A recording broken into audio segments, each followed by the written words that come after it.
Live from downtown Detroit, home of WDIV and Click on Detroit, Local 4 News at 6 starts now. It's a cold case that has weighed heavy on police for decades. Anytime children are involved, there's always a level of emotion that it's definitely something that you really want to go that extra step. Twin newborns found dead on the side of the road. 53 years later, a renewed push to find who did it. While the city of Detroit has been able to keep its positive case rate low, surrounding counties have not. Up next, what one state medical expert is saying about Metro Detroit's surrounding counties. Okay, Grant, but we begin with breaking news. A baby and 2 adults shot in Detroit. We've learned that baby is 8 months old and was rushed to the hospital. The scene unfolding right now on Hampshire near Harper and Connor on the city's east side. Let's get right out to Larry Spruill, who has been working to get some new information in the past hour. Larry?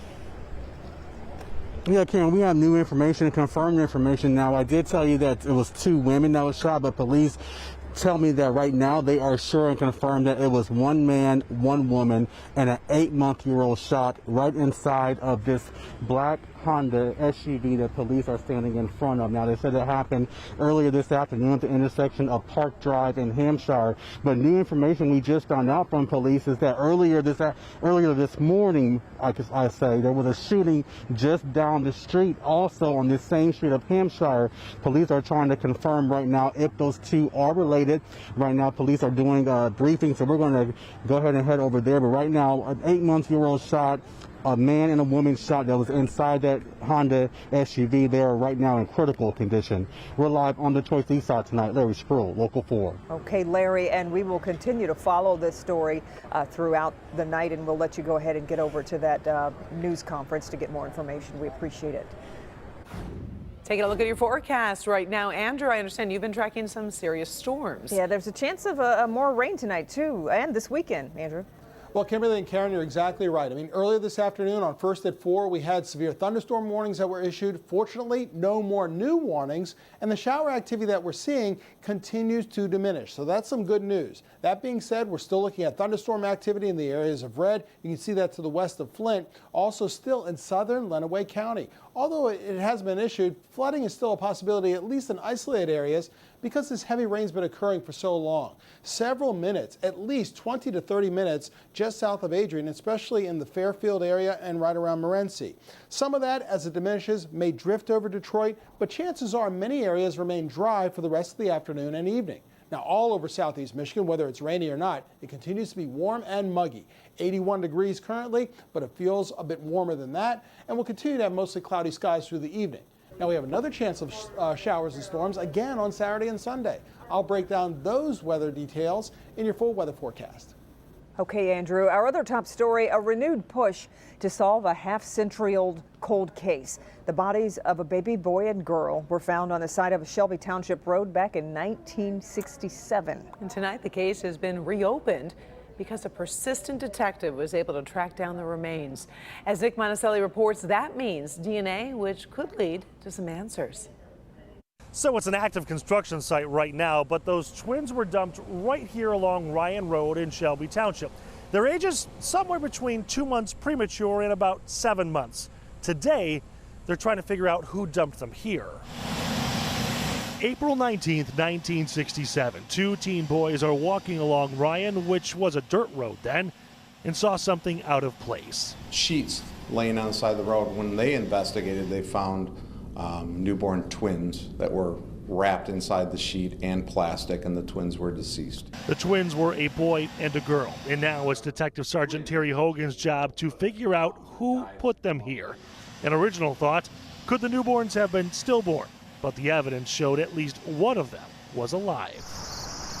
It took months of investigation, but Detective Hogan was able to track down where baby boy and baby girl were buried. It was in a cemetery of unmarked graves, so there was, some testing of the ground and measurements, and that in itself was a feat to identify the graves. He got a warrant and exhumed their bodies in September of last year. Their bones have been sent to 2 different labs to identify them or relatives. 50 years after they died, technology is much more sophisticated. DNA technology, forensic, genealogy, and there's new techniques that didn't exist at all back in '67, so we're taking that opportunity to see if we can further this case. What else could help further this case? Someone's conscience. It's a heavy burden to live with, so I would hope that after 52 years they're ready to come forward and tell us what they know. Everybody matters, but when it's a baby, when it's somebody that's so vulnerable, it definitely pulls at you. In Shelby Township, Nick Monticelli, Local 4. Some of the original evidence could be helpful as well, like one of those sheets that were wrapped around the baby with a laundry marking on it. If you happen to know anything, please call the Shelby Township Police Department.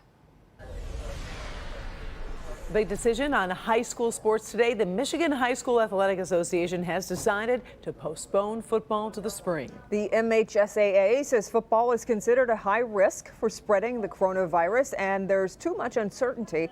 Some other fall sports such as golf, tennis, and cross country will begin as planned. Meanwhile, today is the deadline for school districts to submit their plans for the upcoming year to the state. At a briefing today, Governor Gretchen Whitmer said the state would start scrutinizing those decisions next week. The governor says her office is in talks with the legislature to move on more education directives. The state Senate is set to meet for a rare Saturday session tomorrow morning. Today, the Detroit Teachers Federation says it is setting a strike vote for Wednesday as teachers become increasingly concerned about in-person learning. The governor and her team said they thought long and hard about the safest ways to get teachers back in the classroom. And not just limiting the number of people in a classroom if you can, and I know not all schools can do that, but also cohorting the students. So even if you are in that class, you're not spreading it across the entire school, and you're staying with that group of children alone as much as possible to make sure the disease spreads in a limited way if it is going to spread at all, and that contact tracing is as simple as possible. So these were really tough decisions, but we thought that keeping it, making it easy for teachers to teach in a classroom with the limitations of the physical distance and space within the classrooms, this was appropriate. I am concerned about teenagers being, the fidelity to mask wearing, and yet we know, if you look around the world, other countries are doing this. Kids of all ages are adapting. So the most important thing that we as adults can do is to show our kids through our own actions that this is the expectation and that it's doable, to show maybe other kids around the world who are doing it, who've resumed in-person instruction and done so safely because they're universally masked up. At today's briefing, the governor announced a partnership between the state, Ford, and FEMA to give 4 million masks to the state's most vulnerable. Well, with that deadline for school districts upon us, we've compiled a list of the decisions being made for every area. It's broken down by district, and you can find it on the homepage of our website, clickondetroit.com. Coronavirus cases in Michigan, meanwhile, have dropped by more than 350 from the day before. Yeah, they sure did, Kim. The state reported 748 new cases today, with 11 more deaths. We now top 91,000 total cases with 6,300 deaths.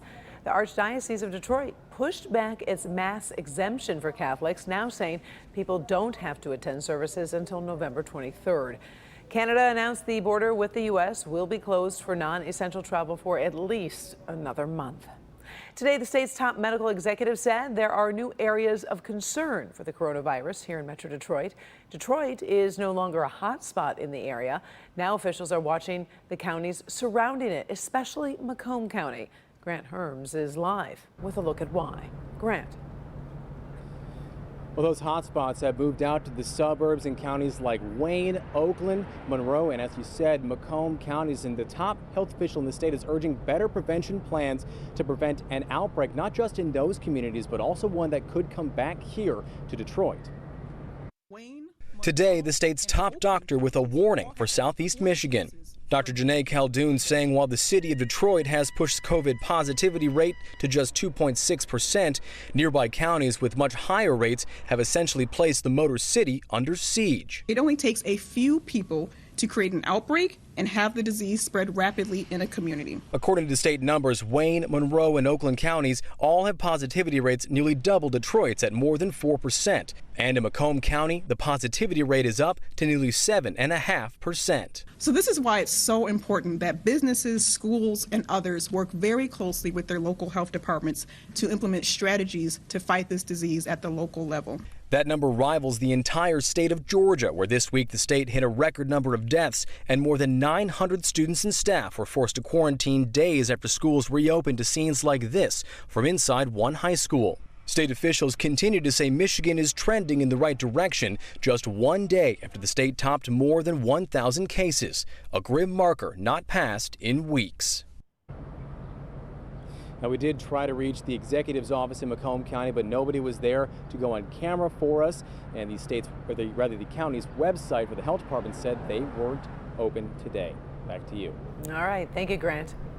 Warren police have arrested a driver wanted in a hit and run that killed a veteran battling stage 4 cancer. Police say Darrell Anthony Hunt Jr. of Woodhaven was arrested yesterday. He now faces multiple charges. The crash happened in November 2019 at Van Dyke near Westminster in Warren. Hunt has pleaded not guilty. A judge gave him a $100,000 bond. New at 6. Hand sanitizers, bleaches, sprays, wipes. We're all using more and more household cleaners right now, trying to help stop the spread of coronavirus. But is there a hidden danger to your kids? Since COVID-19 occurred, parents have increased their frequency and use. 6 to 12-year-olds, there's been a spike in calls due to accidental exposures. I'm Sandra Ali. We'll talk about what that hidden danger is and how experts say you can protect your kids at home. The story coming up.